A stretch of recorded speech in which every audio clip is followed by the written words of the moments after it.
Alors, bonjour à tous. On va parler IA et notamment, ChatGPT parce que, en tant que vendeur Amazon, comme moi, c'est quelque chose qui peut nous apporter une grande valeur.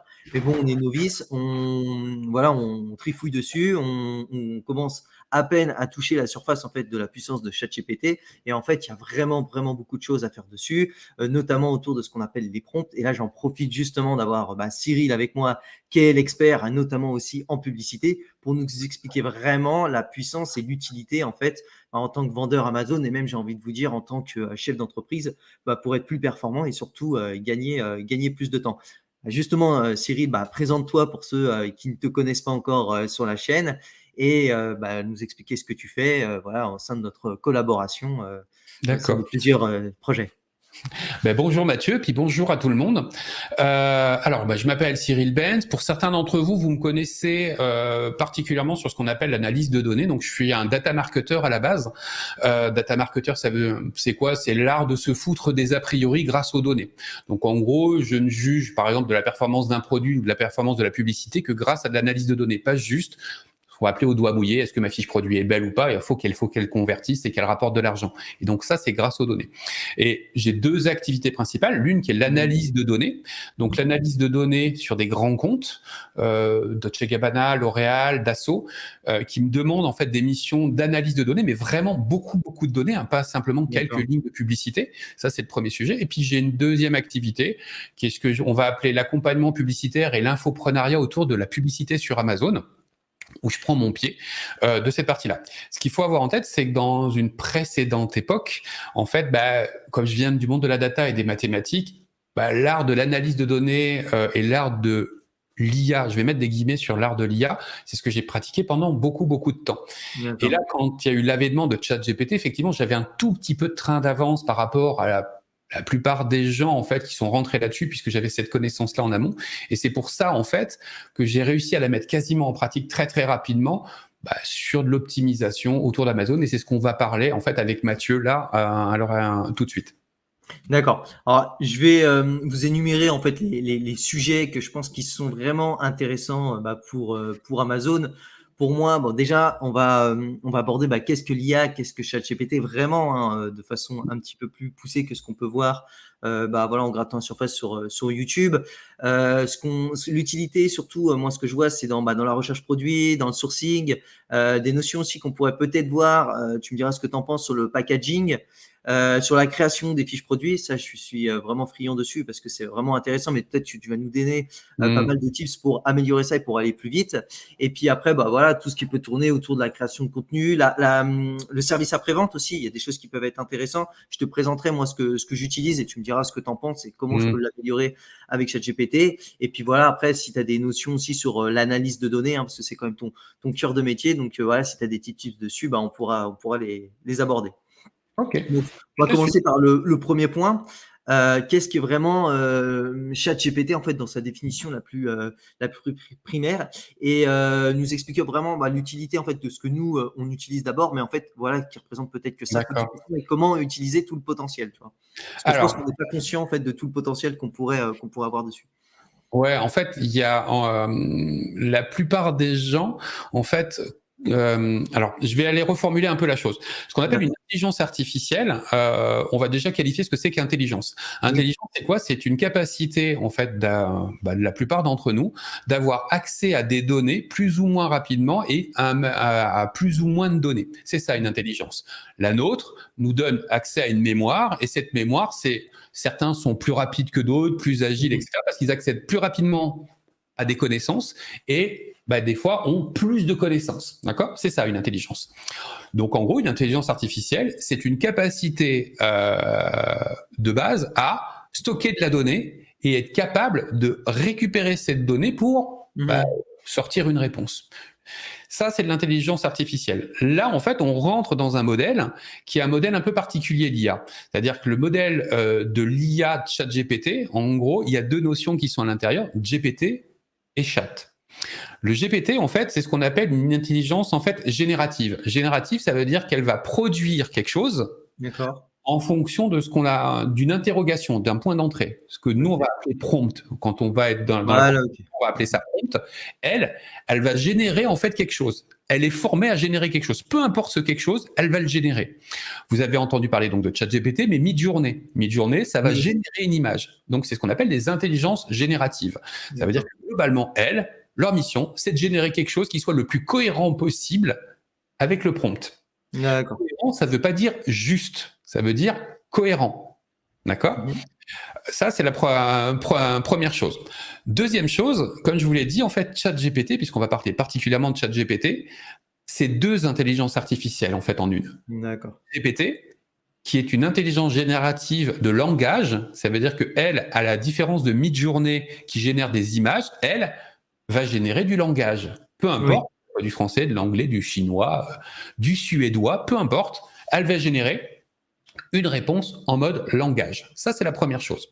Après, le P et le T, je ne vais pas trop revenir en fait sur ces sujets-là, mais ça veut dire qu'en fait, elle a été entraînée d'une certaine manière pour faire cette réponse-là. Le GPT, générative, ce que je vous ai expliqué, le P et le T, c'est qu'en fait, on l'a entraîné d'une manière qui est, on lui donne accès à des données. Donc, GPT en version 3,5, pour faire simple, a accès à toutes les dates, à quasi toutes les datas jusqu'en 2021 qui étaient liées au web. Pour vous donner un ordre d'idée, son intelligence en tant que telle, 3,5, je ne parle pas de la 4, mais la 3,5, l'ensemble du contenu Wikipédia qu'elle a, c'est 0,6% de sa mémoire. Ouais. D'accord ? Donc, quand je vous disais intelligence, c'est elle a accès à... Son intelligence, c'est 0,6% de Wikipédia. Donc, il faut imaginer le bordel. Donc, ça, c'est la première chose. Et donc, elle génère un langage. Et Chat, qui est au-dessus, en fait, c'est une autre intelligence artificielle qui, elle, a été formée à savoir interroger GPT, en dessous, mais surtout à interagir avec un humain. Ouais. En gros, interagir avec un humain, c'est, j'utilise toujours cette image-là qui est la meilleure des images, c'est quand vous avez un comptoir de bar et que vous parlez avec votre pote d'à côté. Le pote d'à côté, quand vous lui posez une question, son but, c'est toujours de vous répondre. Il va jamais vous regarder dans le vide. Même si sa réponse est pas forcément top, il va vous répondre. Mais ChatGPT, c'est exactement la même chose. C'est votre pote de comptoir à qui vous posez une question et il vous répondra tout le temps. Ou le barman qui vous dira toujours un petit mot. Ouais. Il est formé à ça. C'est-à-dire que son intelligence, peu importe ce qui va être dit, va faire en sorte qu'il va vous répondre. Alors maintenant, je vais enlever en fait une notion, je vais partager en fait un écran, donc tu vas disparaître. D'accord, ok, pas de souci. En fait, je vais dire de la communauté. Un élément pour bien que vous compreniez ce que c'est qu'en fait une intelligence chat GPT et GPT en tant que tel pour avoir en tête tout ce que je vais vous expliquer ensuite derrière. Donc je vais te faire disparaître de la vidéo pendant juste quelques minutes. Juste après. Hop, donc je vais vous partager un écran en fait qui va vous montrer en fait ce qu'on appelle l'underground en gros de ChatGPT. On a accès à ce qu'on appelle le playground. Donc en fait, c'est pas l'interface ChatGPT telle que vous la connaissez, mais c'est l'interface qui nous permet d'interroger quand on est développeur. Et en fait, ce qui m'intéresse, c'est que là, vous voyez, j'ai écrit cette phrase-là qui s'appelle Pierre qui mousse. Donc j'ai juste fait ça. Hein. Et je lui dis, je te dis Pierre qui mousse. Et elle, quand j'ai cliqué en fait dessus, elle m'a répondu. Et vous voyez que là, elle dit Pierre qui mousse est une pierre de jardin poreuse qui est parfois utilisée pour de la décoration. Je lui ai rien dit d'autre. Je lui ai dit Pierre qui mousse, elle a répondu. Ça, c'est la première chose. Donc, comprenez bien en fait que ChatGPT, et donc là, pour le coup, le modèle qui est DaVinci qui est derrière, va vous répondre quelque chose, peu importe la réponse. Et en fait, je vais introduire une autre notion. Vous voyez en fait des notions de couleur ici. D'accord ? Ces notions de couleur sont hyper importantes. En fait, une génération de langage va essayer de déterminer le pourcentage de réponses vraies. C'est pour ça que je vous parlais en fait de cohérent. C'est-à-dire que quand en fait vous posez une question, Pierre qui mousse, pour lui c'est une question. L'intelligence artificielle va essayer de générer une réponse qui est cohérente. Pour faire ce calcul de cohérence, en fait, elle va se dire, ok, si je dis Pierre, donc à 52%, j'aurais raison de répondre Pierre. Quel est le prochain mot qui va être le plus cohérent ? Et là, elle dit, comme il a dit qui, c'est 99% que ça doit être cohérent. Mousse, c'est 100%. Et là, vous allez voir en fait qu'elle commence à construire en disant, j'ai le choix entre 1 à 62% ou 1 à 35%. Je vais prendre le 1 à 35%. Donc, ce qu'il faut que vous ayez en tête, c'est que c'est que des maths qui sont derrière. Même si c'est un langage qui est derrière, ce ne sont que des maths. Elle stocke dans sa mémoire en fait des données et elle va dire la réponse qui est la plus cohérente derrière par rapport à cette donnée. Donc c'est des syllabes hein, pour faire simple. Comme vous le voyez, regardez ici. Alors je ne sais pas si vous le voyez, je vais vous le zoomer. Mais vous voyez que par exemple là, il y a un J. C'est juste le J. Pourquoi? Parce qu'en fait, elle, dans son espace mémoire, elle n'a stocké que le J. Et en disant, derrière le J, j'ai globalement 99% de chances que ça soit jardin par rapport au contexte. J'arrête de répondre ça, mais ça va vous permettre de comprendre en fait, et je vais réintégrer en fait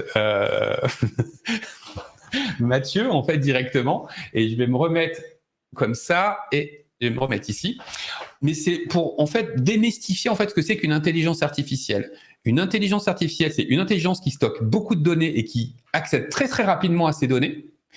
Ces données, ce ne sont que des données mathématiques liées au contexte du langage, puisqu'on est sur un GPT langage, mais mid-journée, ce serait la même chose de l'autre côté. Ouais, avec des images. Et elle ne parle qu'en mathématiques. Ça vient sur un élément qui est hyper important à comprendre, c'est que c'est une réponse cohérente, pas vraie. Je vous prends un exemple que beaucoup de gens on a testé sur ChatGPT, qui était de dire « Donne-moi la recette d'une omelette avec des œufs de vache ». Elle va nous répondre « Votre recette avec des omelettes, vous avez besoin de 4 œufs de vache, 4 œufs de vache, vous avez besoin de ça. » Et en fait, elle ne s'est pas aperçue qu'elle vient de dire une énorme connerie, parce que ça n'existe pas des œufs de vache. Simplement parce qu'on l'a biaisé, en fait, de l'autre côté. D'accord ? Donc, dites-vous bien qu'une intelligence artificielle a accès à des données, mais n'a pas accès à ce qu'on appelle du bon sens en face, à un moment. C'est-à-dire que c'est aussi à vous, en fait, de cadrer ça. D'où le fait de devenir, il y a une vraie expertise que vous devez maîtriser à un moment ou à un autre, qui est une maîtrise de ce qu'on appelle le prompting. Le prompting, en fait, c'est votre capacité à interroger, en fait, correctement, en fait, ChatGPT ou toute autre intelligence artificielle de telle manière à lui donner tout le contexte, c'est ce qu'on va arriver derrière, c'est tout le contexte qui est en face, toutes les données dont elle aurait besoin pour mieux répondre, pour être certain que sa réponse va être totalement cadrée. Je vous donne un exemple, je vais te refaire disparaître, je suis désolé Mathieu, je vais vous montrer cet exemple-là qui va lier Amazon. La plupart d'entre vous, en fait, vous savez que maintenant, il est primordial de faire des vidéos YouTube. Pas des vidéos YouTube, des vidéos.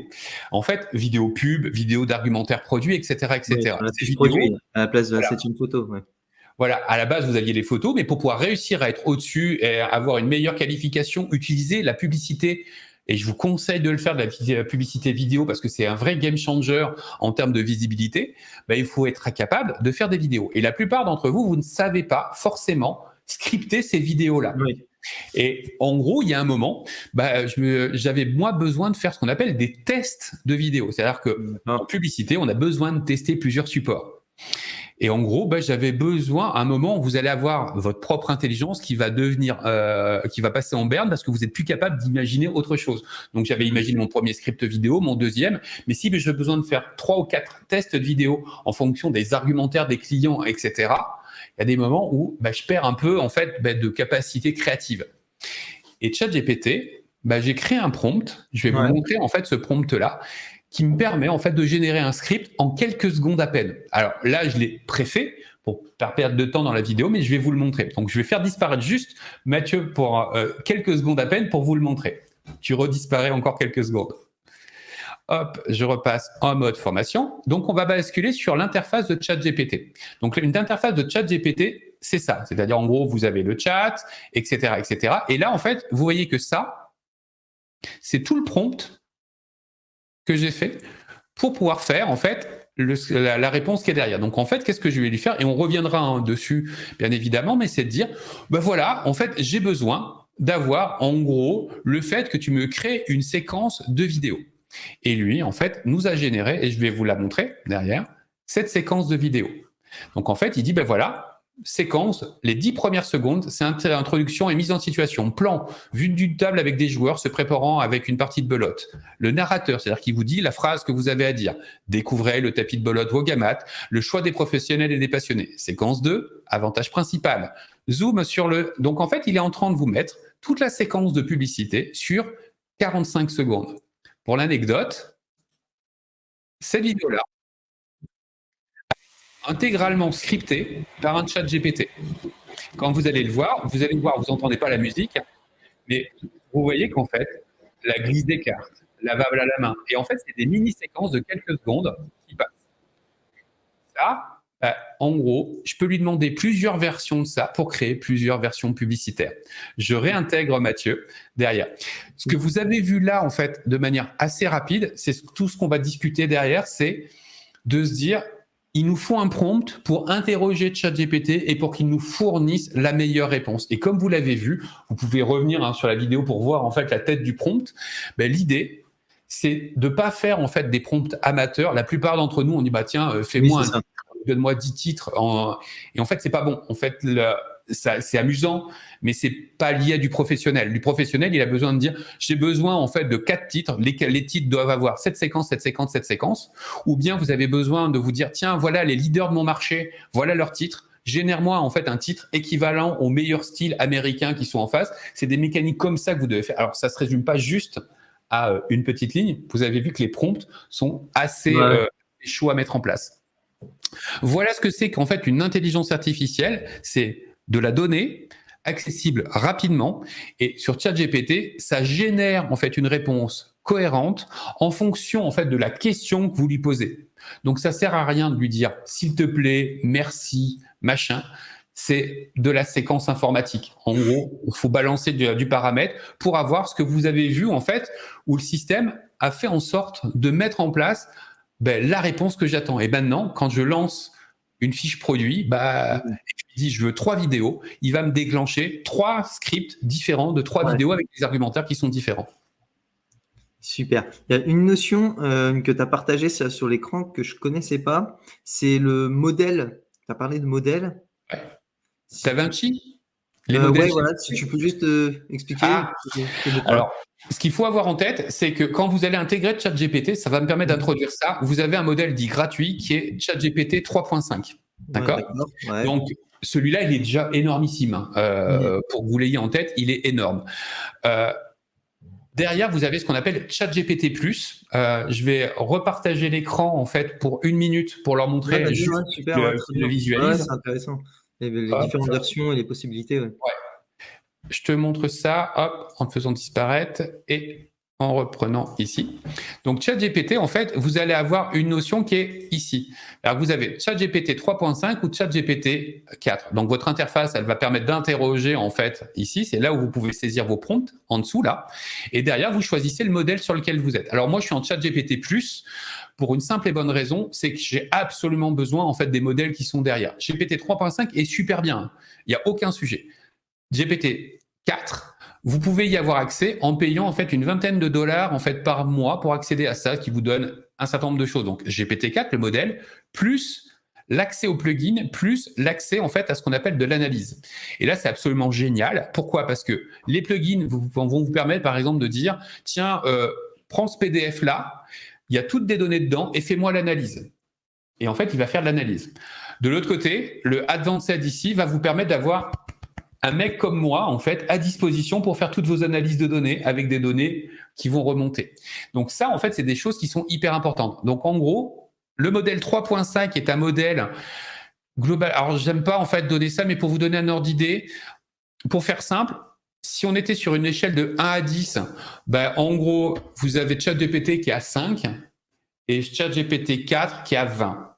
Et j'ai bien dit une échelle de 1 à 10. Donc, c'est pour ça que dans la mécanique, et dans quelques mois, va arriver en fait ChatGPT 5. Donc là, en fait, dans votre mécanique, c'est simplement plus de mémoire, plus de rapidité, plus d'accès aux données et des données plus, des réponses plus fines, entre guillemets. Mais honnêtement... ChatGPT+, excuse-moi, c'est différent de ChatGPT 4 ou c'est... En fait, c'est simplement en fait l'abonnement. C'est un peu comme si toi, en fait, si on prend Amazon... Oui, c'est les 20 euros les 20 dollars pour avoir accès à ChatGPT 4, quoi, c'est ça ? Voilà, c'est ça. Ok, d'accord. Plus l'accès aux plugins. Les plugins, c'est un game changer aussi. Hein. Mais si vous voulez vous faire la main au départ, là, le script de vidéo que je vous ai montré, vous pouvez le générer avec 3.5. Hein. Oui. C'est-à-dire que, en gros, c'est simplement en fait que GPT-4 a plus de mémoire, a une réponse plus fine que GPT 3.5. Donc, le chat GPT+ vous donne accès à ce modèle-là, plus l'accès à des plugins qui donnent encore plus de puissance puisque ça permet d'accéder aux données supplémentaires derrière. Un exemple, tout à l'heure, je vous ai dit que les données s'arrêtaient sur GPT 3.5 en 2021. C'est pour ça que si vous lui demandez, en fait, je sais pas moi, le résultat en fait du match de rugby de la semaine dernière, il est incapable de vous le dire. Alors que si vous êtes en ChatGPT+ avec les plugins, il sera capable de vous le dire puisqu'il peut se connecter au web. Super, ok. Voilà la différence entre les deux. Je reviens avec ma petite tête à moi, comme ça ce sera plus lisible. Ok, et pour revenir justement sur le modèle, c'est des choses qui sont liées à ChatGPT 4, c'est ça? C'est ça, exactement. Et donc, c'est pour ça que les versions 3.5, 4 et autres, si des gens, c'est pour ça que je précisais le plus, si des gens veulent accéder à GPT-4, ils sont obligés pour l'instant, en fait, de payer un abonnement. Bientôt, en fait, dans 1 ou 2 mois, c'est le GPT-5 qui va arriver, qui aura encore plus accès aux données, et le GPT-4 passera en version gratuite. D'accord, ok. Et petite notion à part, ChatGPT comme ça, on peut dire qu'il n'a pas de concurrent, parce qu'il y a plein d'IA qui sont très spécialisés dans des domaines. Il y en a plein en fait de concurrents. En fait, vous avez Bard qui peut être intéressant. Vous avez Llama en fait qui est le modèle de Facebook, qui est un modèle gratuit où vous téléchargez le modèle et vous le récupérez. Bard est super bien. Par contre, pour l'instant, il n'est pas encore accessible en mode français. Je m'explique, c'est-à-dire que c'est pas le français en tant que français. Comme vous êtes situé en France, avec la RGPD, vous n'avez pas accès à Bard, donc vous êtes obligé d'utiliser un VPN pour pouvoir accéder en fait à ce système-là. Donc il y en a plein qui commencent à arriver.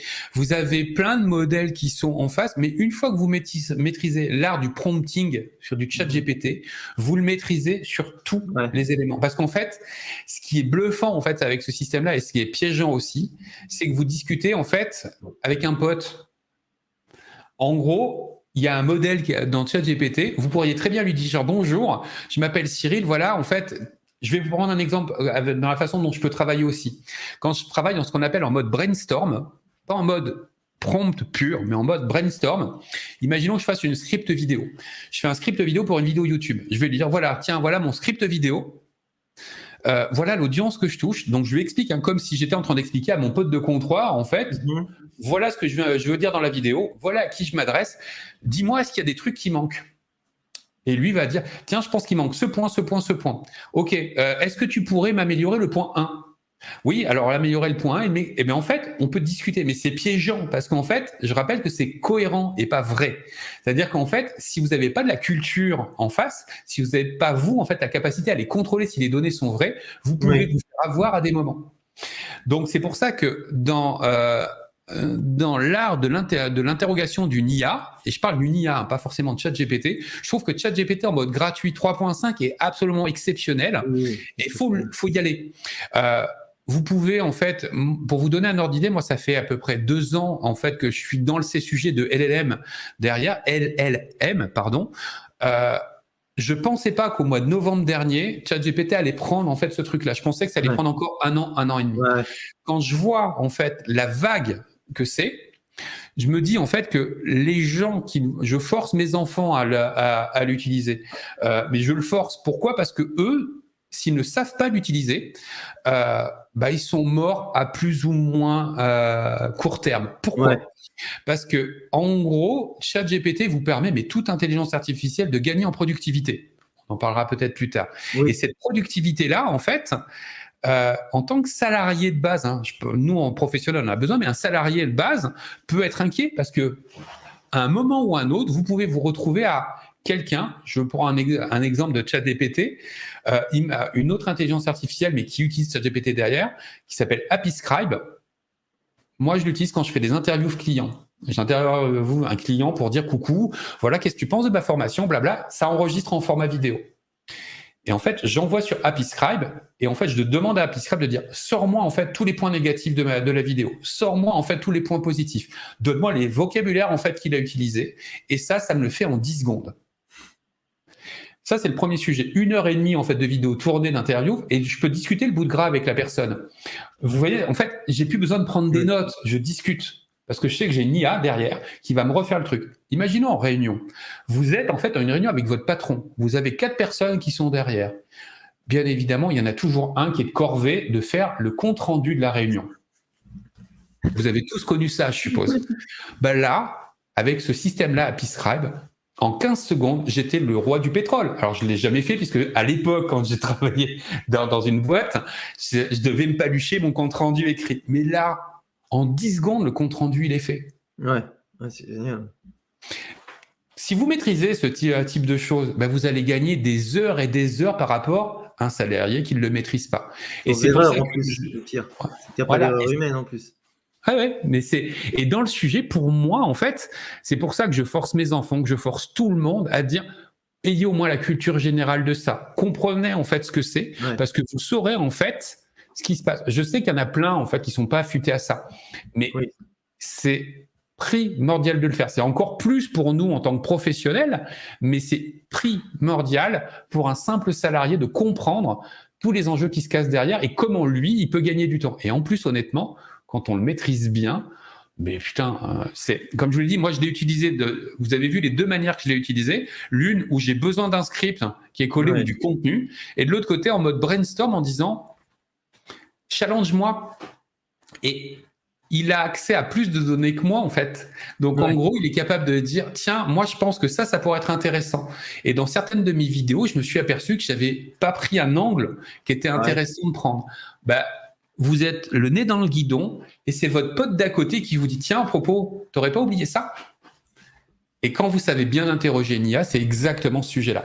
Justement, quand tu dis ça, en fait, ce que je retiens, c'est que en fait, l'art ou la science ou on va dire la compétence, c'est vraiment de savoir utiliser, surtout savoir créer ces prompts. Voilà. Donc, si on a des prompts déjà bien faits, tout fait, on peut aller vraiment plus vite que si on tâtonne, comme moi je peux le faire et tout. Si on a accès à des prompts déjà tout faits, on peut aller beaucoup plus vite, surtout avoir des données beaucoup plus précises. Ah ben, c'est exactement en fait là, par exemple, la formation que j'avais mis en place qui s'appelait, mais tu avais accès à ChatGPT Prompt Academy. En fait, le sujet en fait, c'est quoi? C'est d'expliquer en fait ce que c'est que le prompting, mais c'est surtout de mettre à disposition un certain nombre de prompts. D'accord. Pas tous, parce que vous avez en fait, c'est facile de vous donner en fait ce qu'il faut absolument avoir. Vous aurez en fait, vous inquiétez pas, tous les prompts dont on va parler là dans la vidéo. On va vous mettre un lien en dessous pour que vous puissiez les télécharger directement. Comme ça, vous les aurez. Exactement. Mais en fait, là où je veux en venir, c'est que c'est facile de vous donner ça, entre guillemets, parce que c'est du poisson. Je vous donne un poisson à manger. L'idée, en fait, c'est que vous appreniez, et dans ces formations-là, ça peut être intéressant, c'est d'apprendre à pêcher. Et c'est ça, en fait, qui est intéressant. Et ce qu'il faut comprendre, c'est que l'art du prompting, c'est d'être capable de dire voilà le contexte dans lequel tu dois travailler.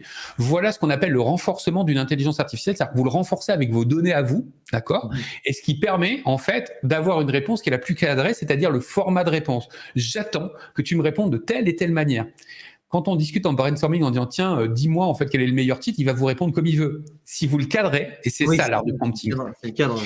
Voilà, et c'est vraiment cette mécanique-là qu'il faut comprendre. Mais une fois que vous le maîtrisez sur un chat GPT, que ce soit par ma formation ou d'autres, peu importe, dans le sujet, vous savez interroger n'importe quelle IA. Parce qu'en fait, vous vous êtes dépiégé d'un truc parce que les IA sont bluffantes parce que vous avez l'impression de parler à un pote. Et en fait, comme vous parlez à un pote, vous n'êtes pas bon en fait dans la façon dont vous interrogez l'IA. Et en fait, vous arrivez à une confusion de penser que c'est un pote. Non, c'est un programme qui est derrière. C'est ça, le mot que tu dis, c'est exactement ça, où tu revenais sur des chiffres. Ce qu'on n'arrive pas à saisir tout de suite, c'est qu'on voit une chaîne de mots, mais en fait, c'est un programme avec une logique chiffrée derrière. Et donc, effectivement, si tu le cadres pas, voilà, de façon très, on va dire, très, très binaire, en fait, dès le début, bah, en fait, il te balance tout et n'importe quoi. Exactement. Et en fait, bah, t'as à boire et à manger, suivant que tu poses la question et que tu changes 2-3 mots, des fois, tu as une autre réponse. Voilà. Et puis, ce que tu disais, c'est que quand tu as le cadre, là, quand tu débutes aujourd'hui, et ce que tu fais, de ce que j'avais compris, c'était le bouton régénérer en dessous qui est, voilà, c'est pas forcément très efficace de faire ça, parce que tu te ressors à peu près la même sauce avec d'autres mots. C'est ça. Et en fait, dans ton truc, et en plus, c'est pour ça que je force les gens à s'entraîner avec. La formation va les cadrer, entre guillemets, mais ce qui est plus important, c'est qu'eux-mêmes aient leur propre réflexe. Pourquoi? Parce que moi, j'en arrive maintenant à des mécaniques où, comme en fait, je comprends comment il va me faire la réponse, je suis capable de l'utiliser dans n'importe quelle situation. Je sais pas si je suis clair. C'est-à-dire que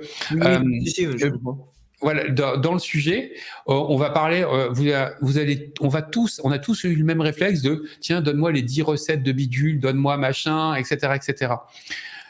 Se dire, tiens, j'ai besoin en fait de faire un audit complet de ma fiche produit derrière. Si vous êtes capable de comprendre qu'il peut vous le faire parce qu'il va emmagasiner de la data qui est votre fiche produit et que vous êtes capable de l'interroger correctement, bah vous avez vos audits de fiches produits qui sont faits. Alors qu'on les facture, hein. Pour l'anecdote, hein, quand vous me commandez une prestation d'audit de fiches produits, c'est 150 balles. Ben là, je viens d'être remplacé par ChatGPT. Pourquoi? Après, Parce qu'il le fait mieux que moi. Ouais. Moi, je suis un humain, ça, je vais peut-être oublier des choses. Lui, en fait, si vous le prompt, qu'il a été fait une fois et qu'il a été clairement fait correctement, bah, vous déroulez tous vos fiches produits derrière, quoi. Et est-ce que tu peux justement, ça fait partie un peu des points qu'on devait voir, mais là, c'est cohérent d'en parler maintenant. Ça me fait penser, voilà, tu donnes ta fiche produit, tu demandes un audit, et tu sais par les data, par les positionnements, que tel autre concurrent est numéro 1. Toi, tu lis la fiche produit ou tu regardes les photos, tu te dis franchement, je pense que je suis meilleur, mais t'es biaisé parce que je parle d'un concurrent qui a à peu près les mêmes commentaires et le même prix de vente, hein, on compare des choses, et tu lui dis bah voilà, moi je suis comme ça. Tu dis pas forcément qu'il est premier ou peut-être, et tu dis voilà, celle-là, elle a l'air d'être bien. Enfin, tu fais ton compte. Est-ce que tu peux comparer les avantages et les inconvénients entre elles? En fait, il faut même aller plus loin. C'est-à-dire qu'en fait, la mécanique, elle est la suivante. C'est-à-dire que quand vous ouvrez ce qu'on appelle un chat avec ChatGPT, en fait, vous allez commencer par définir le persona, c'est-à-dire la cible de client sur lesquels vous visez. Et en fait, c'est ça qui est important. C'est-à-dire qu'en gros, vous allez commencer à lui créer du contexte. Pour vous donner un ordre d'idée, on a même des prompts qui sont capables d'inverser le persona une fois qu'on l'a défini. Ça veut dire quoi? Ça veut dire qu'en fait, dans un premier temps, il nous accompagne pour créer le persona, c'est-à-dire de dire, tiens, à propos, voilà en fait ses problèmes, les bénéfices qu'il veut atteindre, ses peurs, ses faiblesses, etc., etc. Définir un persona, c'est quelque chose qui est super important parce que ça va vous permettre d'appuyer correctement dans vos argumentaires. Ça, c'est la première chose. Mais une fois que vous l'avez défini, vous pouvez lui dire, maintenant, tu vas jouer le rôle de ce persona-là. Ça veut dire qu'il va jouer le rôle du client. Et maintenant, vous allez lui présenter les fiches produits. Ok. Fiche produit A, B, C, D, et dire, tiens, est-ce que dans mon titre, il ne me manque pas un argumentaire? En fait, pour vous donner un ordre d'idée, je vais défoncer une porte ouverte. Imaginez que vous avez le même produit. Vous adressez un ado sur ce produit-là, vous adressez pas de la même manière à un senior. Oui, ça c'est des choses que j'explique en long, en large dans la formation. Voilà, et c'est exactement ça. Quand tu vends un produit, voilà. Va vous permettre de faire. Généralement, quand on crée nos fiches produits, on est neutre. En fait, on n'est pas clivant. Alors qu'à un moment, il faut être clivant. C'est-à-dire qu'en fait, si vous voulez être le meilleur dans un persona, il faut cliver derrière. Je vous prends un exemple que moi j'ai vécu quand j'étais directeur commercial dans des structures qui étaient soit VV Village, soit Cap Vacances, des structures dans le tourisme. La fiche produit pour un senior n'était pas du tout la même. La fiche d'un village de vacances n'était pas du tout la même que la fiche pour une famille. Je prends un exemple. En gros, je vais défoncer une porte ouverte pour des seniors. Je n'expliquais pas qu'on avait des clubs vacances, des clubs enfants. Pourquoi? Parce qu'un club enfant, ça fait du bruit. Ils n'ont pas d'enfants, c'est pas intéressant. Un senior, ça va être plutôt, vous avez à volonté du vin, vous avez à volonté des choses. C'est très péjoratif quand je le dis, mais c'est ce qui fonctionnait le mieux, etc. Mais dans la mécanique, il faut comprendre que quand on était en hors saison, on parlait plus de club enfant pour les seniors, sauf si on parlait à des jeunes couples qui avaient des bébés. Parce que c'était moins cher. Et là, c'était le prix tout doux. Et c'est ça qu'il faut comprendre, c'est qu'un argumentaire de fiche produit, ce que t'expliques en fait dans la construction de ta formation que tu as mis en œuvre là, en fait, c'est exactement ça. C'est-à-dire de dire, j'oriente ma fiche produit de telle manière à toucher une cible qui est derrière. Et plus vous allez la toucher correctement, plus vous allez faire des ventes dessus. Et ce qu'il ne faut pas oublier, c'est qu'Amazon, en fait, c'est des mots-clés, mais c'est le comportement de client. Et les clients, il les connaît, en fait, derrière.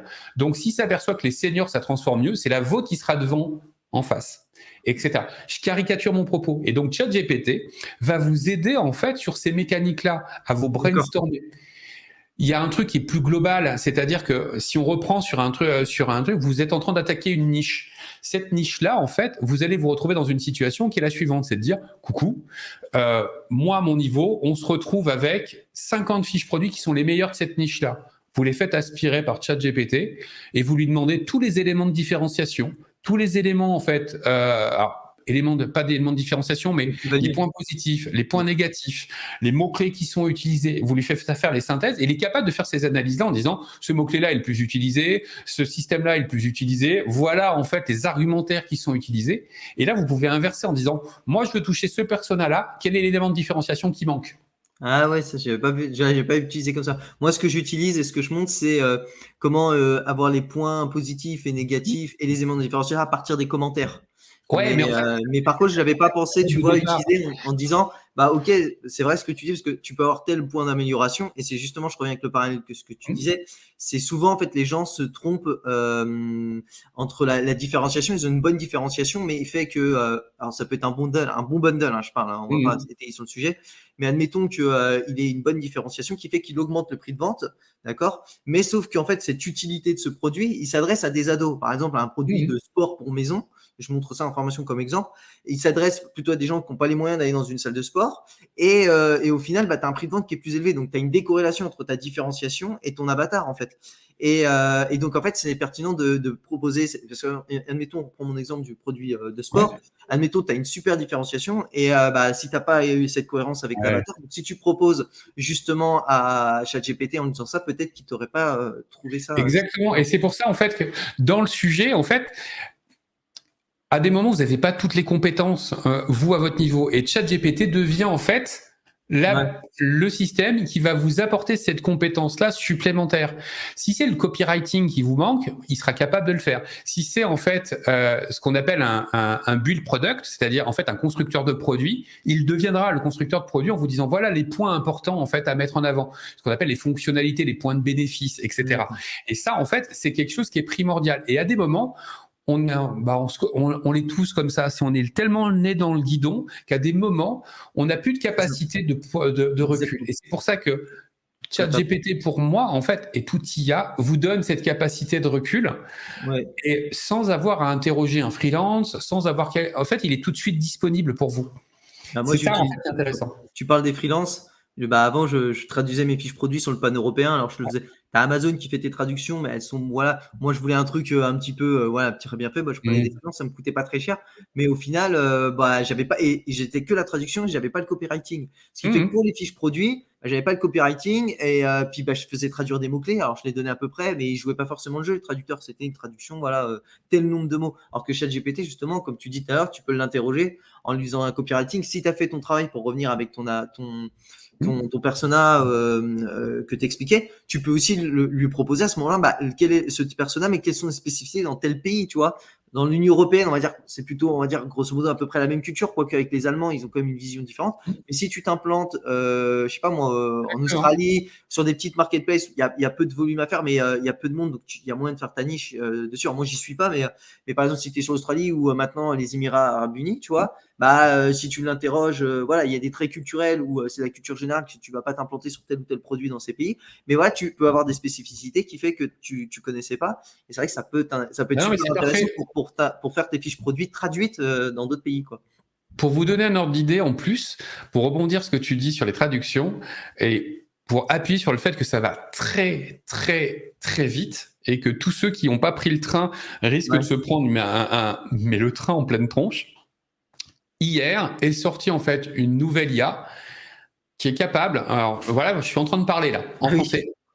Je parle, machin, je fais 30, 40, 50 secondes, d'accord, de discussion. Donc imaginons que vous fassiez une vidéo de pub Amazon. Je vous transpose sur une vidéo de pub Amazon. Vous êtes en train de parler de votre truc, vous présentez votre produit, etc., etc. Vous êtes en train de parler en français, d'accord? Ben en fait, en moins d'une heure derrière, quand vous lui envoyez la vidéo, en gratuit pour les premiers tests, mais après, je crois que c'est 24 € pour, je crois que c'est 15 minutes ou 20 minutes. Hein, donc 45 secondes, vous avez de quoi en passer, 24 €. Hein. Ça vous traduit, en fait, ça change, en fait, ça ne change pas votre voix, ça récupère votre voix à vous. Ça parle en suédois, en japonais, en ce que vous voulez. Et la langue, en fait, votre bouche parle exactement le suédois. C'est-à-dire, quand vous dites bonjour, ben, ça va dire en suédois bonjour. mais avec votre langue, en fait, votre bouche, il n'y a pas de décalage en fait derrière. Donc, je ne sais pas si vous imaginez le sujet. Ça, c'était arrivé hier. C'est-à-dire que là, on est le 14 septembre, le 13 septembre, sortez ce truc-là, on est tous en train de tester, les fous furieux en fait en train de tester. Et moi, en fait, en termes de mécanique, c'est un truc de fou furieux. C'est-à-dire que n'importe quelle plateforme où j'ai une pub que j'ai fait en français, je peux la renvoyer en fait derrière en 10 minutes chrono, en allemand, en anglais, en japonais, en... Bon, il y a 90 langues qui sont à disposition. Tu peux et avec ma voix. C'est pas une voix en fait de robot, hein. C'est avec ma voix. Donc, pour reprendre ce que tu dis, si tu fais ta vidéo justement dessus, elle est un petit peu témoignage de, on va dire la vidéo de la 7e, on va prendre à la place de la dernière. Je m'implante sur les Émirats Arabes Unis parce que j'estime, j'ai fait ma petite enquête dessus, que je sais que je vais pas faire un gros volume, mais vu qu'il y a peu de monde, il y a moyen de faire un petit peu de marge. En tout cas, je suis à une étape où je veux évoluer et je reste sur Amazon. Et bah en fait, techniquement, je parle et mes lèvres bougent, ma voix s'adapte à la langue arabe avec les intonations, etc. Parce que la langue française elle est platonique. Donc, je suis même plus loin en fait. Tu sais, dans la formation en fait display, en fait, il y a un nouveau module qui est intégré où je parle de ce qu'on appelle l'UGC. En fait, l'UGC, c'est quoi? C'est du contenu généré par les utilisateurs. Et il existe des plateformes où on peut générer du contenu publicitaire format utilisateur. Derrière, c'est très à la mode aux États-Unis. Ça n'a pas encore débarqué en France, mais quand ça va arriver, vous allez tous vous faire tuer en publicité, parce que en gros, la vidéo est tournée comme en fait par un client qui le parle. Et donc, le step suivant là depuis hier, c'est de dire je le tourne avec le français parce que je maîtrise le français et je veux que la personne, la jolie blonde ou le beau mec musclé, tu parlais de sport, etc., présente le produit comme si c'était un client. Et c'est vraiment en fait Madame Michu qui était en face. Donc tu vas, ça te coûte quoi? Allez, une centaine d'euros, pas plus. Le truc, paf, t'as ton truc de 30 secondes et après tu le multidiffuses en international. Mais ça revient à ce que tu dis. Imagine, j'ai ma vidéo pub où je présente le produit. Tu sais, on reprend l'exemple des Émirats. Donc ils se disent, lui, avec sa tête, il parle un arabe limite couramment. Ils vont être bluffés. Ils vont se dire, mais ils vont encore plus apprécier. Peut-être que c'est ça. Peut-être que c'est plus ça qui va vendre que ton produit, tu vois. Mais pour moi, en fait, c'est pour ça. Et là, en fait, quand je dis ça, c'est que, et c'est pour ça quand je reviens en disant, apprenez à pêcher, parce qu'en fait, une fois que vous avez ça, vous aurez ce réflexe-là de rebondir en fait derrière. Parce que là, ce que je suis en train d'évoquer en disant hier, putain, il y a ça. Je suis en train de me dire, tiens, moi, il y a le format UGC qui débarque sur Amazon, et en fait, on est en train de mettre en place. On a des résultats de fou furieux aux États-Unis. On va lancer ça en fait sur la France. Donc, j'ai certains de mes clients comme Wogamat où on est en train de préparer le UGC. Là pour le Q4 et de te dire putain mais là avec ce truc là en plus maintenant je peux le faire dans une autre langue. 95%, 99% des vendeurs resteront encore à essayer de faire leur montage vidéo avec les trois argus et ils seront dépassés quoi parce que tu auras produit sur cette plateforme alors qu'ils en seront en fait qu'à une seule. Et puis, ça me fait penser, tu vois, là, une idée, c'est que là, je te dis, je suis focus sur Amazon, je m'éparpille pas à faire des réseaux sociaux, tu vois, parce que j'en suis pas à ce niveau-là et que j'ai pas le temps de tout faire.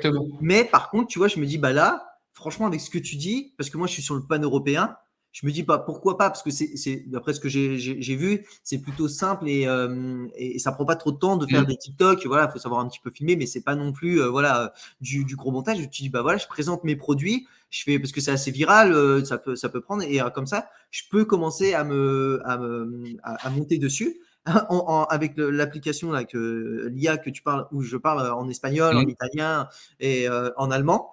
Et puis bah, j'envoie directement sur mes fiches produits. Puis si ça prend pas, bon bah voilà, ça n'a pas été une avance de frais parce qu'au final j'ai pas eu de charge fixe et j'ai pas eu de coût variable non plus dessus. J'ai lancé un TikTok qui marche ou il marche pas, mais dans un exactement ça revient à Amazon que tu expliquais souvent, Amazon Attribution justement. Alors en fait là on est encore quasiment en fait dans autre chose. Pour donner un ordre d'idée, pour faire le relais en fait par rapport à ça. Donc ChatGPT, ce qu'il faut imaginer, c'est que ça vous fait accélérer en productivité sur du contenu. Et toute autre IA, pareil. C'est-à-dire, vous fait accélérer là-dessus. Donc, gardez en tête que vous, en tant que chef d'entreprise, votre sujet, c'est d'être le plus productif possible. D'accord ? Il y a une autre notion qui est hyper importante et que tu as mis en place, c'est de dire, ouais, je produis du contenu directement via l'IA, mais comment je fais en sorte pour accélérer encore plus dans du contenu extérieur pour ramener les gens, en fait, vers, en fait, le store. Par exemple, le store Amazon. Donc, Amazon Attribution te permet, en fait, de voir la performance de ça. Mais ce qui se passe, et je vais donner mon cas à moi. Exemple, quand je fais une vidéo,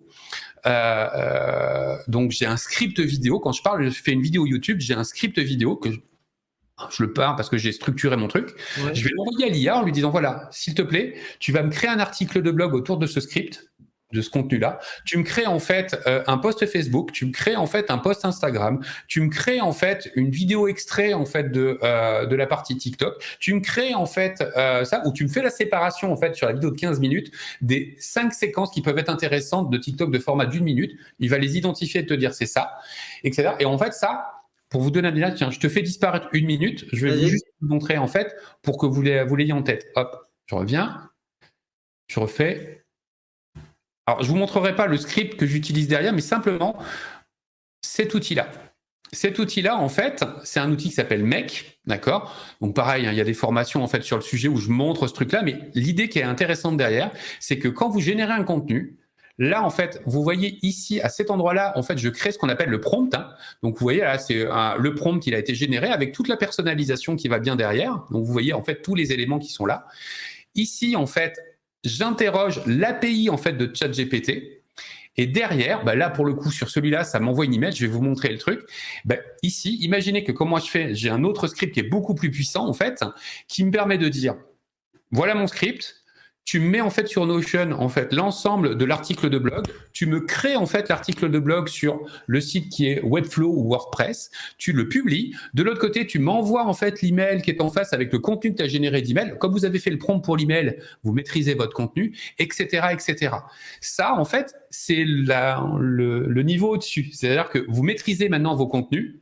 Donc, je vais juste vous montrer avant de redonner la main en fait à Mathieu. Là, vous voyez ce script-là. En fait, c'est un script qui vous permet de faire de la relation client. La relation client, ça veut dire quoi? C'est-à-dire que vous avez un petit formulaire où les gens vont répondre en disant « Qu'est-ce que vous avez pensé de mon produit? Est-ce qu'il est bien? Est-ce qu'il n'est pas bien? Etc. etc. » Et là, en fait, ce script-là que vous voyez, en gros, va générer ce type de réponse. Je vous montre.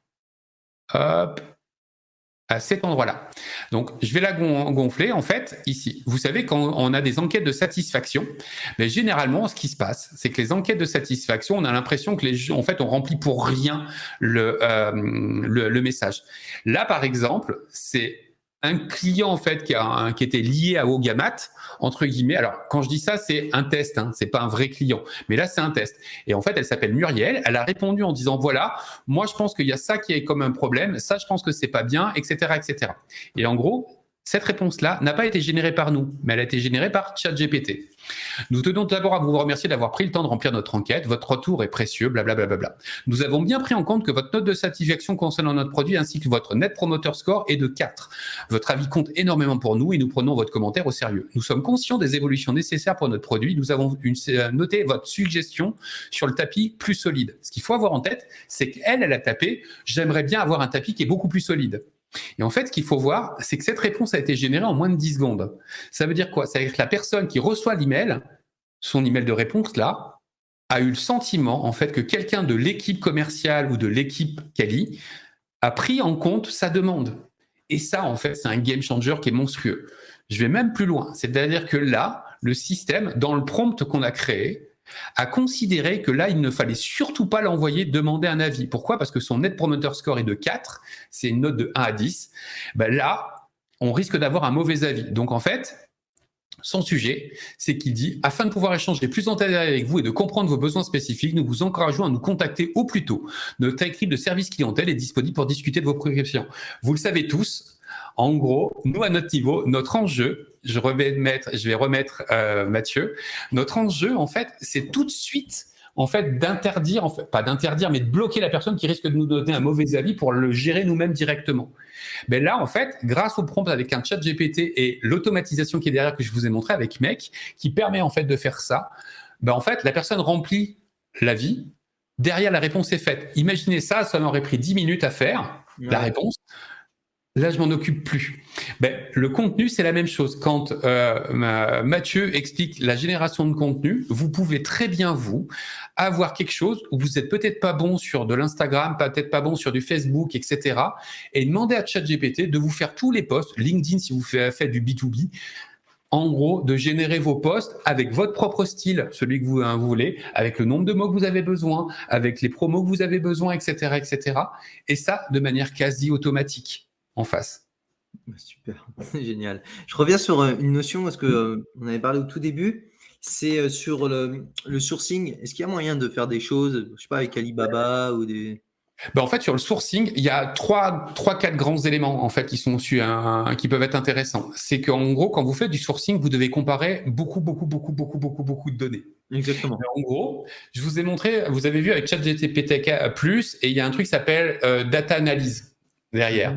Et en fait, l'idée, c'est que vous regroupez en fait toutes les données au sein d'un PDF. D'accord ? Vous récupérez toutes vos datas, ou vous donnez les URL de toutes les fiches produits ou de toutes les négos que vous avez. Vous lui filez le truc et vous dites à ChatGPT, OK, moi ce que j'ai besoin, c'est que tu me ressortes en fait une grille d'analyse avec ce point, les tarifs, les négos, etc., etc. Et en fait, votre grille d'analyse va être faite sans aucun oubli de la part de ChatGPT, alors que vous pourriez oublier et en quelques secondes. Je te coupe. Alors, nous, dans notre méthode, on utilise ce qu'on appelle une fiche donc, qui est toute faite pour comparer les fournisseurs, justement pour pas perdre du temps à discuter et rentrer dans de la dialectique. Alors, au mieux d'avoir quelque chose de cadré, on utilise un fichier qui s'appelle une RFQ. Tu dois charger, en fait, pour Voilà. prendre des décisions. Donc, tu prends ce que le client t'a donné en RFQ. Après, pour le coup, moi, ce que je fais, c'est que je chatte avec eux dans l'application. D'ailleurs, tu peux très bien intégrer tes chats. Ouais, aussi. tu peux intégrer le chat. Donc en fait, tu lui donnes la RFQ en lui disant c'est tel fournisseur plus le chat. Il te compare tous parce que dedans, effectivement, après, tu as négocié peut-être des choses par rapport aux incoterms. Moi, je ne vais pas rentrer technique, mais voilà, peut-être que tu as pu. En fait, le sujet, c'est simplement ton prompt. Ah ouais. C'est-à-dire que, en fait, toute l'idée, en fait, derrière, en fait, tout est possible. Je mets des guillemets. Tout est possible. Je mets des guillemets quand même sur le truc parce qu'il y a des limites. Hein. Mais dans le sujet, en fait, c'est que tu dois renforcer en fait l'IA en lui filant des données.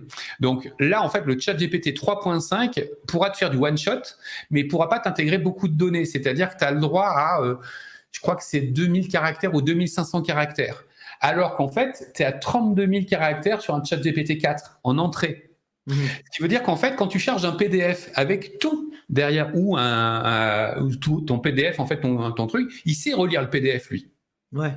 Donc, si tu lui intègres ton tableau d'analyse en lui disant derrière, voilà le chat que j'ai fait et derrière, voilà le machin, en fait, il peut te refaire en fait en disant oui, c'est bon, j'ai toutes les données, maintenant pose-moi les questions. Et là, tu lui poses des questions que tu as besoin. Super. Et en fait, ces mécaniques-là, c'est pour ça que je vous invite à. J'ai pas la vérité sur tout. Par contre, ce que je sais, c'est que ce système-là est capable, je le répète, une intelligence, c'est de stocker de la donnée, de tout de suite l'attribuer, la récupérer et de vous faire une analyse factuelle de ce truc-là. D'accord. Ce qui fait que vous, quand vous commencez à comprendre cette mécanique-là, au lieu de dire donne-moi les 10 recettes de ma semaine, là, vous allez être capable de faire en disant tiens, là, ça peut être intéressant. Vous allez construire votre propre prompt qui va vous permettre de gagner du temps. Je prends un exemple qui sont les analyses de contrats. C'est l'un des systèmes les plus parfaits d'analyse de contrats, même s'ils sont en chinois, le truc se démerde. Ouais. C'est-à-dire que vous lui claquez en fait le contrat en disant est-ce que toutes les conditions que moi j'ai définies sont respectées ? Oui. Est-ce qu'il y a des clauses un peu particulières ? Et il va vous ressortir en fait les clauses particulières. Génial. Et en fait, là on est en mode brainstorm hein, pour le coup, puisque tu charges un document et tu lui poses des questions sur le document. Je prends un autre exemple. Vous avez le célèbre site 1688. Vous vous souvenez, tout à l'heure, je vous parlais des plugins. En fait, vous prenez ChatGPT+, GPT-4 et vous êtes sur un truc qui s'appelle WebPilot Web Request en plugin. Je me souviens plus lequel c'est. En fait, dans les noms, il y en a tellement. Mais l'un des deux vous permet d'accéder directement aux URL. Imaginons. Voilà l'URL de l'ensemble de la sélection des fournisseurs sur lesquels, en fait, je veux travailler. Fais-moi une synthèse, en fait, de l'ensemble de ces fournisseurs, leurs points positifs, leurs points négatifs et autres. Même sur un 1688, il sera capable de se débrouiller. Ouais. Ça me fait penser, là, ce que tu parlais sur l'analyse des données. C'est de croiser, en fait, tu vois, je viens d'y penser, les données où tu disais on rentre toutes les fiches produits, ressors-moi les meilleures fiches produits. Ouais. Ce serait de croiser ces données qui sont, on va dire, plutôt littéraires, si tu veux, parce que c'est de la rédaction, les croiser avec les données plutôt, on va dire, factuelles d'analyse des fiches produits en termes de qualité. Alors, moi, j'utiliserais par exemple l'extension X-Ray d'Helium 10. Je sais que pour beaucoup de choses, tu n'es pas forcément fan dessus, mais pour extraire les données, ne serait-ce que pour les estimations, parce que tu peux comparer en fait le chiffre d'affaires, le prix de vente, et donc avoir le chiffre d'affaires moyen. Et ce qui est intéressant, moi, ce que j'aime bien, c'est utiliser le nombre de commentaires à côté, parce que ça peut être révélateur, en fait, tu vois, comme tu dis, des fois, d'aller sur des produits à 50 000 euros de chiffre d'affaires, mais le mec en a 5 000 commentaires. Et tu vois la note et comparer et faire une analyse linéaire entre ça et la qualité de la fiche produit, et pouvoir en tirer. Par exemple, toi, tu veux te positionner, tu veux pas être le meilleur, tu veux juste être à 4-5 000 euros de chiffre d'affaires parce que tu n'as pas le budget de toute façon pour aller autre part. Tu n'es pas ambitieux, tu veux pas être le numéro 1, tu regardes à peu près la qualité de ce qu'il faut, les commentaires, et tu peux analyser justement les différenciations. Ça va même plus loin en fait. C'est-à-dire que là, en fait, tu as des nouveaux modules que je vais mettre en place là sur le dernier trimestre pour toutes les formations pub, où en fait, on croise trois types de données. En fait, il y a les données de pub que tout le monde globalement connaît. En fait, derrière, on récupère nos données, etc., où on est capable de dire, tiens, ce terme de recherche fait des ventes, voilà son taux de conversion et autres. Mais ce qu'il faut avoir en tête, c'est que vous avez des datas sur les performances de votre niche qui sont fournies par Amazon. Donc, vous prenez ces données-là, vous les injectez en fait sur ChatGPT, et vous avez maintenant des nouveaux en fait data. En fait, il y a 2 nouveaux tableaux de bord qui sont des trucs de fou furieux. C'est des nouveaux modules que je mets en place où en fait, ça vous permet de savoir votre trafic en organique et votre performance en organique sur chacun des mots-clés de votre ASIN, que vous comparez à votre performance publicitaire, et un autre qui est la performance globale de votre trafic sur en fait l'ensemble de vos taux de clics, impressions, machin. Vous chargez ces 4 types de données en disant voilà, maintenant factuellement, dis-moi ce qui est à améliorer. D'accord. Et si vous avez les bons prompts, il va vous dire, il vous manque ça et ça. Votre pub, vous avez oublié tel et tel mot-clé, telle et telle chose dans tel et tel endroit pour pouvoir faire telle chose. Et c'est là où ça devient, comme je vous dis, en fait, j'ai des audits en fait à des moments de coaching où pour gagner du temps dans l'heure de coaching que je fais passer une petite dizaine de prompts qui me font gagner un temps de fou furieux. C'est-à-dire que je demande, en fait, il y a un formulaire où les personnes répondent à toute une série de questions. Ça, je l'injecte en automatisation avec un mec et autres. Ça récupère en fait sa fiche produit, ça récupère en fait l'ensemble en fait des données qui sont de sa niche, etc. Et ça me fait ma pré-analyse. Et après, on peut parler en tant qu'humain et en termes de stratégie. C'est-à-dire que là, par contre, ChatGPT a plus de mal pour sortir en fait des vraies stratégies un peu innovantes, mais par contre, on est basé sur des données factuelles. Et des moments, j'ai des gens mais qui tombent des nues en fait sur l'analyse de données parce qu'en gros, ils sont focus sur un mot alors qu'ils en ont 10 autres qui sont mieux positionnés et qui sont plus performants et moins chers. Quand on prend Wogamat, par exemple, les gens dans la publicité, en fait, les tapis de jeu de Wogamat, je suis à un ACoS de 4,2%. 6 mois, on a fait 250 000 euros de chiffre d'affaires, 28% de marge. Je suis un ACoS après publicité, c'est ça? Après publicité, c'est bien. Après pub, après pub.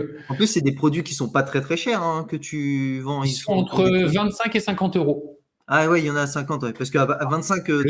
Il est à 90. Ouais, 25-30 euros, faire 28 après pub sur des vrais chiffres. Il est à 22 ou 23 le tapis de belote qui est à 23,48. Mais dans la mécanique, ce qu'il faut comprendre, c'est que je cherche pas, comme tu l'as dit, à être le master du master du master. Je cherche à être dans la jauge où je suis rentable. Et ces systèmes-là sont capables. Alors moi, je le fais avec mes analyses, mais au lieu de passer 10 minutes, 15 minutes à étudier le truc, là, je lui ai injecté en disant dis-moi où ça se passe. Où il y a une merde.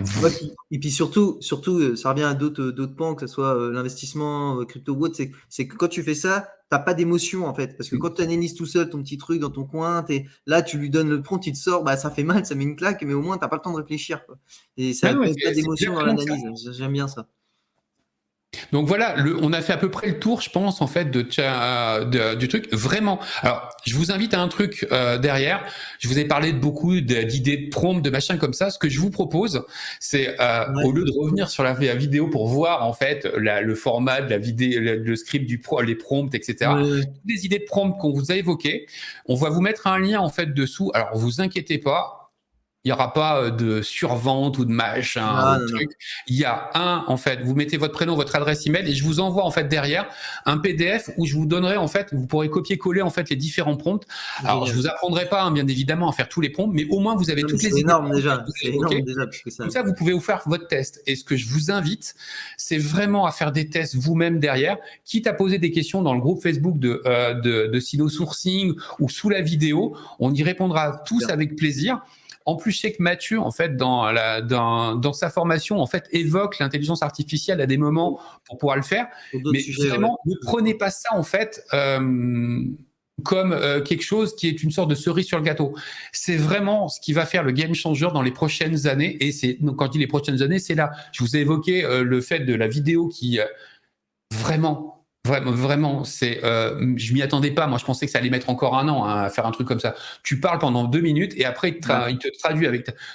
C'est fait, c'est en ligne, c'est là. Donc, en gros, ne dites pas non, mais ça m'atteindra pas. Ça va vous atteindre. Je vous fais un dernier exemple. J'ai un client aux États-Unis où on a créé, je crois que c'est l'espace de 400 ou 500 fiches produits. Je me souviens plus exactement de la même fiche produit en variation sur les différents, enfin pas en variation comme vous l'imaginez, mais on a testé avec différents codes EAN, différents titres, différentes puces, etc. Tout ça a été fait en moins d'1 heure et en automatique. C'est dingue, non mais... En 1 heure, imaginez, c'est à 500 fiches produits et vous ne pourrez pas faire la différence entre une fiche faite par un rédacteur, parce que vous pourriez très bien dire à ChatGPT, et je finis là-dessus, voilà les 50 meilleures fiches produits du lot, tu me fais le même style. Oui. Il vous refera le même style. J'ai vu ça, tu peux donner pour de la littérature un texte, donne-moi le style de tel écrivain. En fait, moi j'ai un auteur favori qui est en fait Seth Godin. J'adore Seth Godin, qui est un très, enfin j'aime la façon dont il écrit ces trucs. Je me suis amusé à dire, tu connais Seth Godin? Il m'a répondu oui, ChatGPT. Cite-moi tous ses livres. Oui, cite-moi ses citations. Il me les a cités, en fait, toute une série de citations. Je lui ai dit, OK, maintenant, tu vois ce script-là de vidéo? Fais-moi le même si c'était Seth Godin. C'est un truc de fou furieux. C'est le même vocabulaire qu'utilise Seth Godin. Non. Et c'est pour ça qu'en fait, ceux qui seront maîtrisés ces trucs-là et qui seront suffisamment agiles pour basculer comme ça, en fait, vont être capables de prendre de l'avance par rapport à d'autres, quoi. Ouais, je pense que c'est ça, en fait, que je vous invite à faire. Ceux qui n'ont pas pris Internet dès le départ, à l'époque, où c'est vraiment une nouvelle ère. Et pour terminer, parce que nous, sur la chaîne, on prône on va dire l'apprentissage, mais terre à terre. Voilà, on n'est pas là pour faire des choses en grande poupe comme ça. Parce que, si tu as un tips, voilà, pour les entrepreneurs qui commencent généralement comme salariés ou qui débutent après rupture dans un travail, voilà, qui ont un capital conséquent pour se lancer.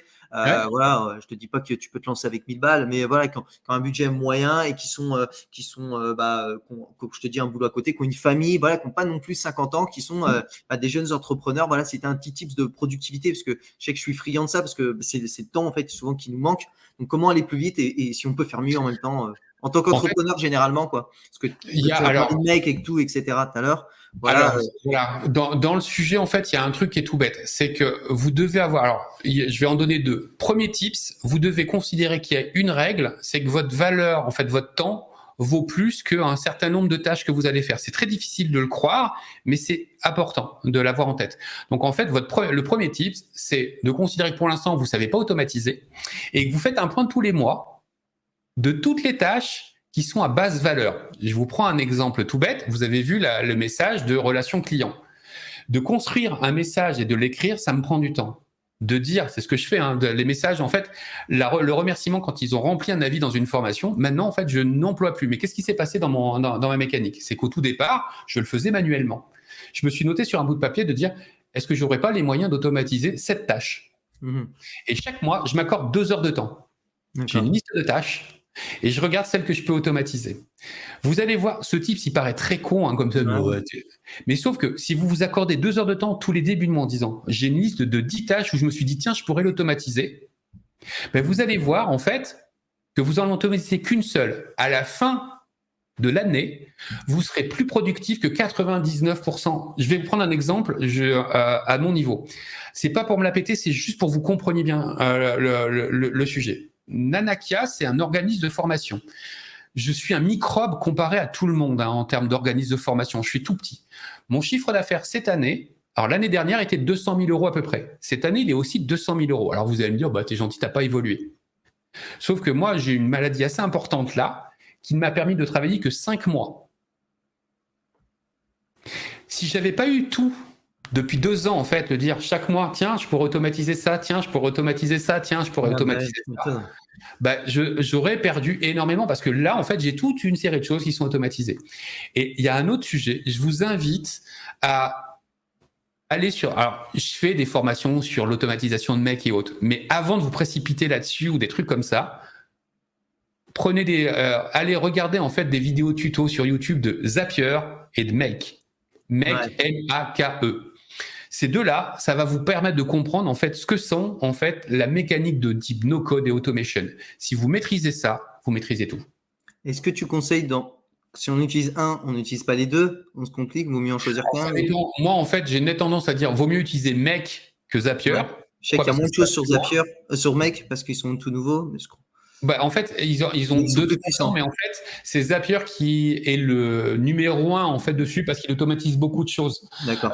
Moi, en fait, j'en ai 3 parce que Zapier a accès à des applications que Make n'a pas accès. Oui, voilà, donc, c'est ce que j'ai on doit arbitrer. Donc, en fait, l'idée, c'est pour ça que je vous dis, vous passez d'abord par vous, de dire qu'est-ce que vous devez automatiser. Et une fois que vous savez ce que vous devez automatiser, vous pouvez arbitrer. Mais c'est déjà de comprendre, en fait, qu'il y a un univers de fous furieux derrière, en fait. Et c'est ça, en fait, qui est... Là, je vous parlais des audits. J'ai automatisé mes audits de fiches produits. J'ai une question. Ça fait 1 heure. Maintenant, ça me fait en 40 secondes.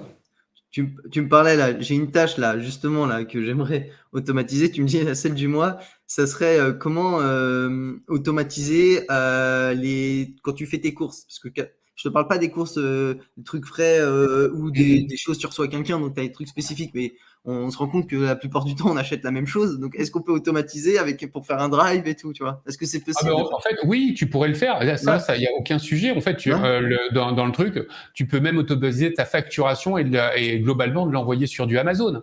Ouais. En fait, tu crées ta facture, tu récupères le truc, tu mets un Google Doc avec des variables derrière, tu le stockes en format PDF sur un Google Drive, et après ça, en fait, tu le charges de l'autre côté. Et ça, c'est fait. Voilà. Oui, mais pour des courses, en fait, c'est les mêmes process.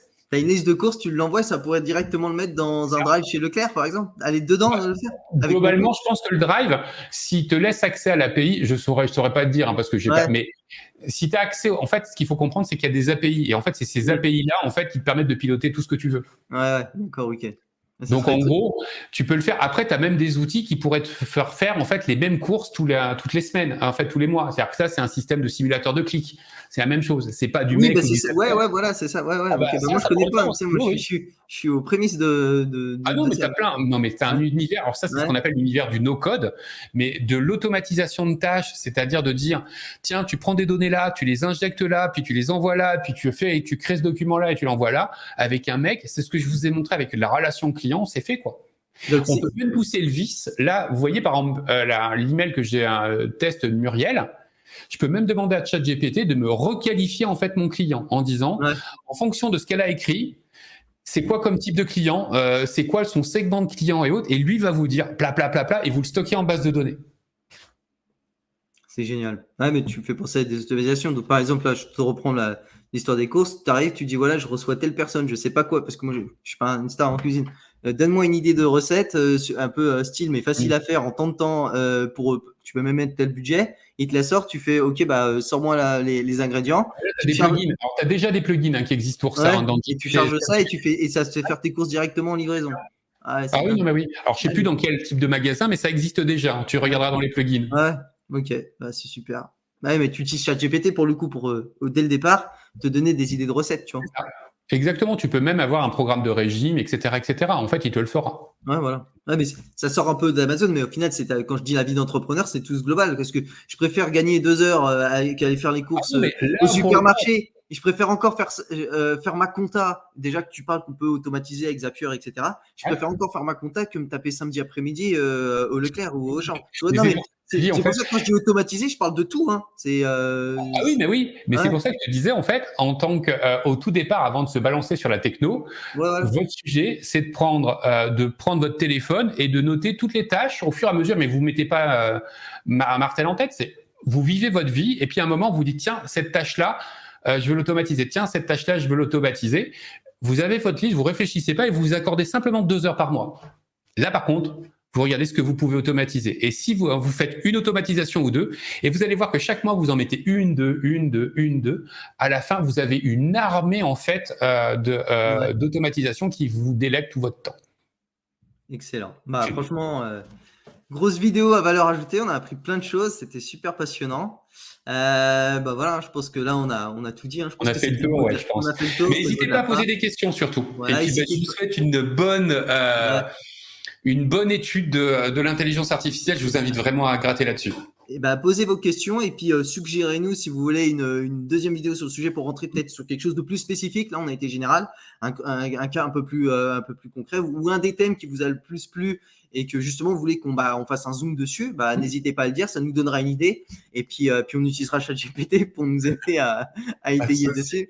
Voilà. Bah, je vous dis à plus tard. Merci Cyril. Merci. Et puis je vous dis bonne vente sur Amazon et puis à plus tard. Allez, bonne vente aussi. À plus. Bonne vente rentable. Allez, ciao.